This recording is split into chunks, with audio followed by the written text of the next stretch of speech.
You know, people always say twins share everything. Well, let me tell you about the day my twin sister Linda decided she wanted to share my entire life, including my husband and my baby. I'm Juliet, and this is the story of how the person I trusted the most in the world became the person who destroyed everything I held dear. Linda and I were identical twins. We couldn't have been more different inside. She was always the hungry one, hungry for attention, for success, for things that belonged to other people. Me, I was content with simple happiness. The night I met David changed everything. It was a charity event, and I was just volunteering at the registration table. This incredibly handsome man walked up to me, and when our eyes met, it was like the world stopped. David Blackwood, successful, charming, and completely out of my league. What I didn't know was that Linda had spotted him first. She had been planning her approach, probably rehearsing pickup lines in her head. But David walked straight past her and came to me. I saw her face that night, the shock, then something darker. I should have paid attention to that look. David swept me off my feet like something out of a movie. Private dinners, weekend getaways, flowers that cost more than my rent. When he proposed in his garden under the stars, I thought I was living in a fairy tale. Linda was my maid of honor, of course. She smiled through every wedding planning session, helped me pick my dress, threw me the most beautiful bridal shower. She was the perfect supportive sister. But looking back, I can see the cracks now. How a smile never quite reached her eyes. How she always had an excuse when David was around. Our wedding was everything I'd ever dreamed of.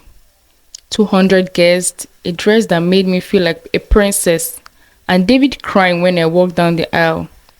Linda stood beside me, holding my bouquet, and I remembered thinking how lucky I was to have both the love of my life and my best friend right beside me.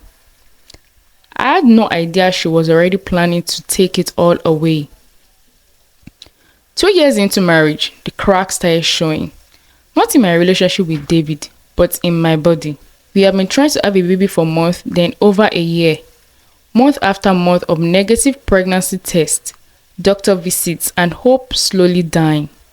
The fertility specialist used words like unexplained infertility. Basically, there was no reason we couldn't get pregnant. But we just couldn't. David threw money at every treatment, every specialist, every hope they dangled in front of us. Nothing worked. I started falling apart. The woman who used to laugh at everything became someone who cried in grocery store checkout lines when I saw pregnant women. David tried to be supportive, but I could see the disappointment in his eyes every month when my period came. Nina was my lifeline during this time. She brought me soup when I was too depressed to cook, listened to me cry for hours, held me when the latest treatment failed. She was the sister I thought I'd always needed. Caring, supportive, selfless, or so I thought. The suggestion came on a rainy Thursday afternoon. Linda and I were sitting in my kitchen, and I was crying about our latest failed IVF attempt. That was when she said the words that would destroy my life. What if I carried your baby for you? I stared at her, not sure I had heard correctly. My sister offering to be a surrogate, to give us the child we desperately wanted. It seemed like a miracle, an act of love so pure it took my breath away. I can't ask you to do that, I whispered. You're not asking, she said, taking my hand. I'm offering. Let me give you this gift, Juliet. Let me help you have your family. I cried then, tears of gratitude, of hope, of overwhelming love for the sister who would make such a sacrifice for me. David was hesitant at first, worried about the complication it might bring to our family dynamics. But seeing how much it meant to me, he agreed. We were so naive. We thought law was enough to protect us from what was coming. The legal paperwork took weeks. Lawyers, contracts, medical procedures, all very official and proper. Linda would carry her baby, live in our guest house during the pregnancy, and would cover all our expenses plus compensation for our time. Linda moved into the cottage behind our main house, and suddenly our property felt complete in a way it never had before. She was always there, cooking dinner when I had late meetings, chatting with David about his business, creating this warm family atmosphere I had always dreamt of. I loved having her so close. For the first time since our fertility struggles began, I felt hopeful, supported, part of something bigger than my own sadness. Linda was going to save our family. The pregnancy took on the first try. When we got the positive test result, the three of us cried together in the doctor's office. I was going to be a mother, David was going to be a father, and Linda was making it all possible. I should have noticed that Linda held onto David a little too long during that celebration hug. The pregnancy suited Linda. She glowed with this inner light that made her more beautiful than I'd ever seen her. She dressed carefully, choosing clothes that showed off her growing belly, our baby, child I couldn't carry but that she was nurturing for me. David became incredibly attentive to Linda's needs. He would check on her every morning before work, bring her special food she was craving, make sure she was comfortable. At first, I was grateful, was taking care of the woman carrying our child. But gradually, I started noticing other things. How their conversations would stop when I entered a room. How David would linger at the guest house longer than necessary. How Linda would touch her belly in this possessive way when she looked at him. I told myself I was being paranoid. Pregnancy hormones were probably making Linda more emotional, and David was just being protective of our baby. These were normal reactions to an unusual situation, but deep down, something felt wrong. It started with small things. David forgetting our dinner reservation because he was helping Linda with something. Him knowing Linda's doctor's appointment schedule better than mine. The way they would share these knowing looks across the dinner table. Then came the night I walked to the guest house to bring Linda some tea and heard her talking through the window. David's voice was soft, intimate, the way he used to talk to me in our early days together. Linda was laughing, that musical laugh I knew so well, but there was something different about it, something I'd never heard before. I stood in my own garden, listening to my husband and my sister sound like lovers, and felt my world tilt off its axis. When I confronted David later, he dismissed my concerns. She's carrying our baby, Juliet. Of course, I feel close to her. Of course, I'm protective. But his eyes wouldn't meet mine when he said it. Labor started on a cold October morning. The rush to the hospital, the hours of waiting while Linda brought her child into the world.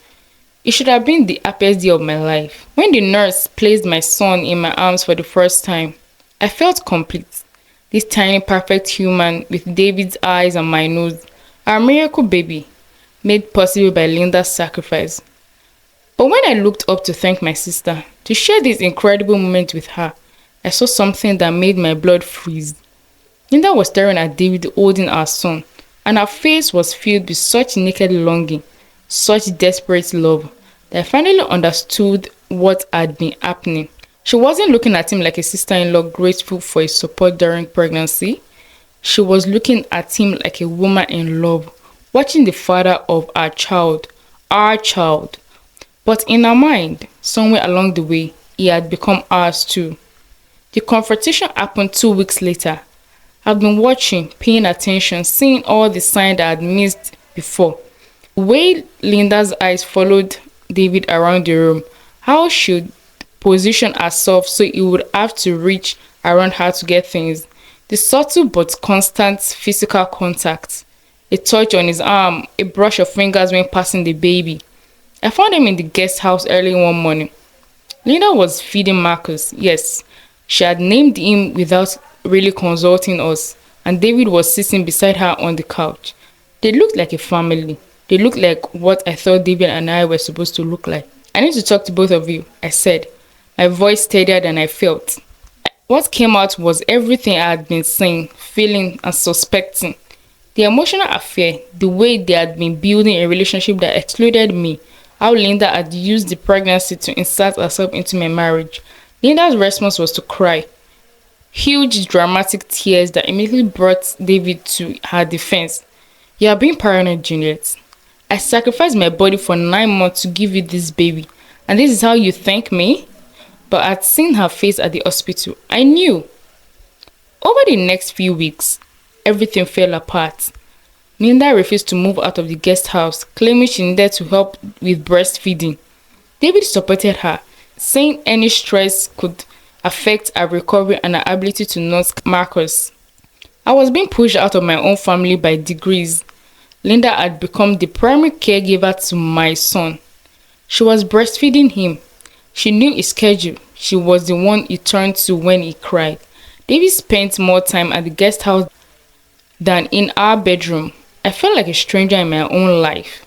The final straw came when I overheard Linda on the phone with someone, talking about how David was finally seeing what real love looked like, and how it was only a matter of time before I realized he had married the wrong sister.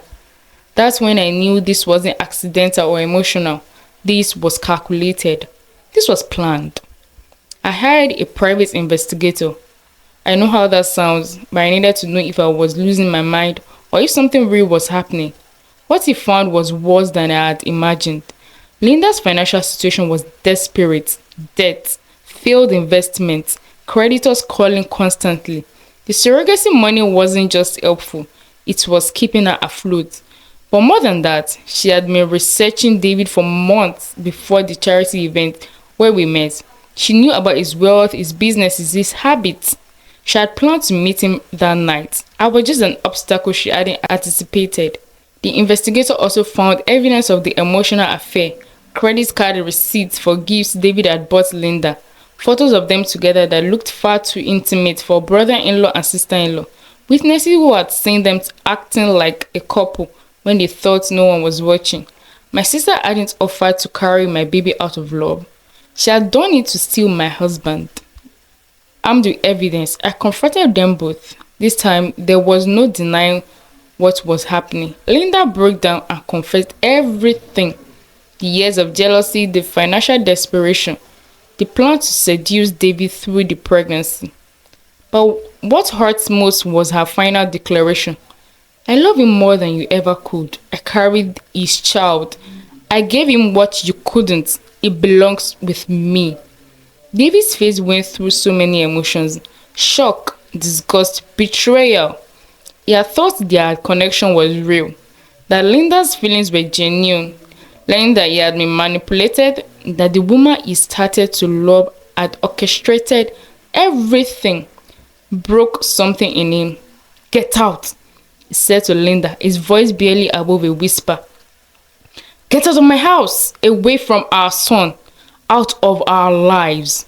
Linda's response was to grab Marcus from his crib and lock herself in the guest house. For 3 days, Linda held my baby hostage in the cottage behind my house.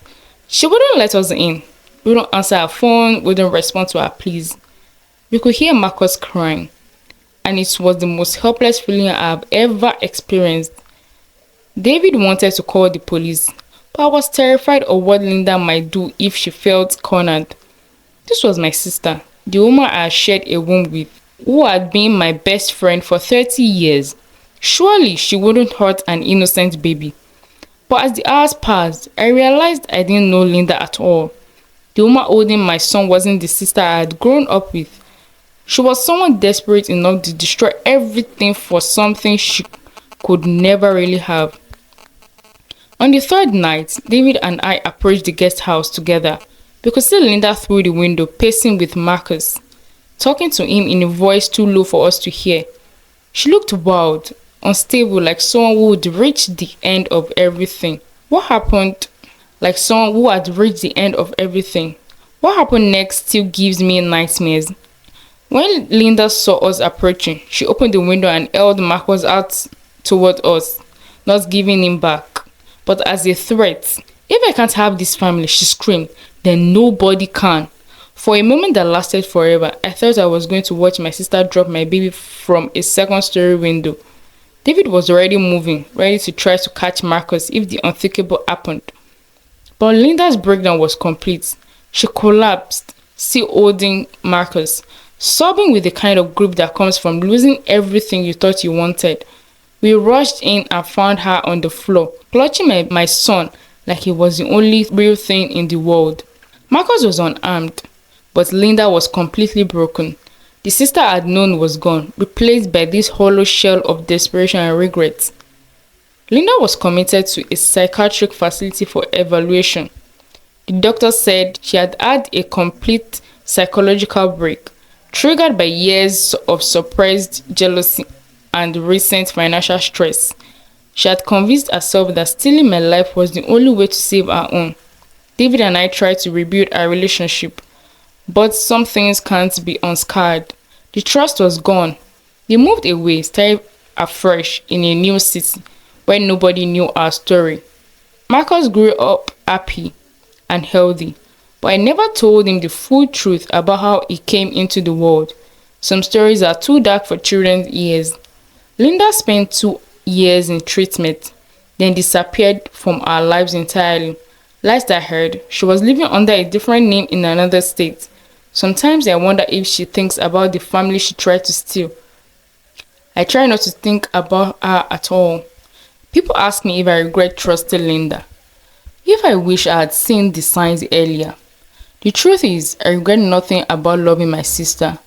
What I regret is learning that love isn't always returned in the same spirit it is given. Linda taught me that the people closest to us can hurt us most deeply, not because they are strangers we should have feared, but because they are family we never thought to doubt. She showed me that jealousy can grow like cancer in someone's heart, hidden and destructive until it's too late to stop. But she also taught me something else, that families can survive even the worst betrayals. David and I are stronger now, not because what happened was good, but because surviving it together proved we could weather any storm. Marcus is 15 now, a happy teenager who thinks his Aunt Linda lives far away because she's too busy to visit. He doesn't need to know that sometimes the people who should love us most are the ones we need protection from. As for me, I learned that fairy tales don't exist. The happy endings have to be fought for every single day, and that the sister you trust with your life might be the one planning to steal it. I also learned that real love, the kind David and I have now, isn't something that can be stolen or manipulated or planned. It's something that chooses to stay even when staying is hard. And that's a lesson worth all the pain it took to learn. This yummy episode was brought to you by Gregory Telltale. For more interesting bites, stay tuned. Gregory Telltale. Check it.